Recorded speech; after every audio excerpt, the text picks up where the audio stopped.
आइए दोस्तों power BI में यूनियन का यूज देख लेते हैं। देखिए दोस्तों ये हमारी डेक्स क्वेरी है। देखिए दोस्तों यूनियन के अंदर हम हमेशा एक न्यू टेबल पर वर्क करते हैं। यूनियन हमें एक न्यू टेबल देता है और देखिए हमारे पास अभी टेबल 1 और टेबल 2 है। ठीक है दोस्तों, यूनियन क्या करेगा, इन दोनों का सारा डेटा एक टेबल में हमें शो करा देगा और इसके लिए इसकी 4 कंडीशन होती हैं। पहली कंडीशन ये होती है कि हर कॉलम मतलब हर टेबल का जो कॉलम है, कॉलम की संख्या वो सेम होनी चाहिए। देखिए इसमें 2 कॉलम है तो हमारी टेबल 2 में भी 2 कॉलम है। ठीक है, और दूसरा ये जो कंबाइन करेगा ये फर्स्ट टेबल से सेकंड टेबल पर करेगा और मैचिंग भी जो करेगा वो भी हमारी फर्स्ट टेबल से सेकंड टेबल पर मैचिंग करेगा। चलिए अब इसको बाय प्रैक्टिकल देख लेते हैं दोस्तों। हम एक न्यू टेबल बना लेते हैं। देखिए हमारी टेबल आ गई है। अब यहाँ पर हम इसमें यूनियन लिख देते हैं।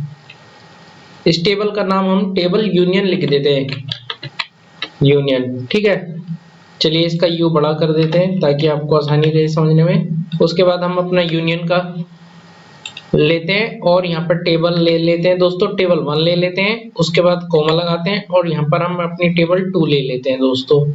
और उसके बाद हम ओपन ब्रैकेट और क्लोज ब्रैकेट को मतलब क्लोज ब्रैकेट को हम बंद कर देते हैं। ठीक है, और उसके बाद ओके करते हैं।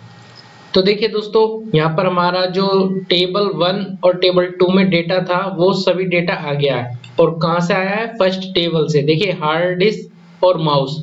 ठीक है, अब देखते हैं हमारा टेबल में क्या है। देखिए यहाँ से यहाँ तक ये रहा हमारा जो डेटा है दोस्तों। ये देखिए हार्ड डिस्क माउस तक आ गया और बाकी नीचे आ गया। चलिए मैं आपको एक बार और दिखा देता हूँ। आपको ऐसे पता नहीं चलेगा दोस्तों, थोड़ा सा मैं आपको यहाँ पे काउंट करके दिखाता हूँ। देखिए यहाँ पर हमारी कितनी रो है, मतलब यहाँ पर हमारी 6 है। ठीक है, टेबल 1 में। और टेबल 2 में देखिए यहाँ पर हमारी कितनी है, तो यानी कि यहाँ पर हमारी 8 है। तो ये कितने हो गए, 14 हो गए। ठीक है, तो टोटल रो हमारी यहाँ पर 14 होनी चाहिए। तो देख लेते हैं 1 2 3 4 5 6 7 8 9 10 11 12 13 14। तो टोटल 14 रो हमारे पास आ गई हैं दोस्तों। ये तो था दोस्तों यूनियन का यूज। ठीक है दोस्तों, अब दोस्तों इसी में ही हम इंटरसेक्ट का यूज देखते हैं। देखिए यहाँ पर हम अपनी टेबल का नेम चेंज कर लेते हैं, इसको हम इंटरसेक्ट कर लेते हैं, इंटरसेक्ट। और यहाँ पर हम इंटरसेक्ट ले लेते हैं दोस्तों। जैसे ही हम इंटर करेंगे तो इंटरसेक्ट हमारा आ जाएगा।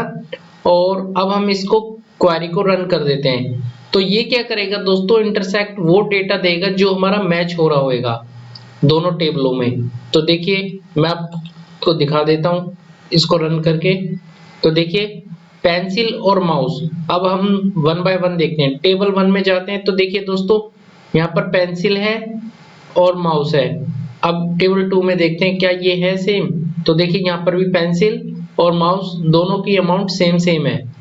तो टेबल में इंटरसेक्ट में हमें पेंसिल और माउस हमें दे दिया है दोस्तों।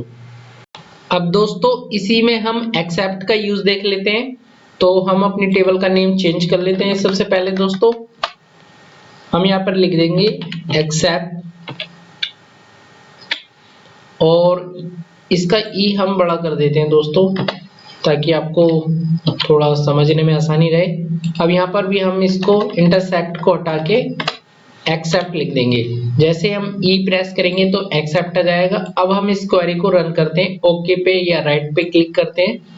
तो देखिए दोस्तों ये हमें वो डाटा देगा जो दोनों टेबलों में मैच हो रहा होगा।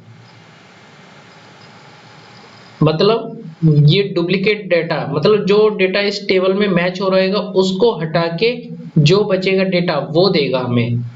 चलिए मैं आपको एक बार बता देता हूँ। देखिए यहाँ पर पेंसिल और माउस हमारा मैच हो रहा है टेबल 1 में भी और टेबल 2 में भी।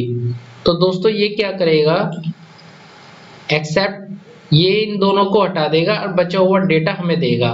तो देखिए हार्ड डिस्क, सीपीयू, पैड और कीबोर्ड। तो टेबल 1 में देखते हैं हमारे पास क्या है, हार्ड डिस्क, सीपीयू, पैड और कीबोर्ड 4 आ गए। और टेबल 2 में देखते हैं दोस्तों, यहाँ से भी हमें क्या मिलेगा, पैड कीबोर्ड और देखिए हार्ड डिस्क सीपीयू। ठीक है दोस्तों, ओके, थैंक यू।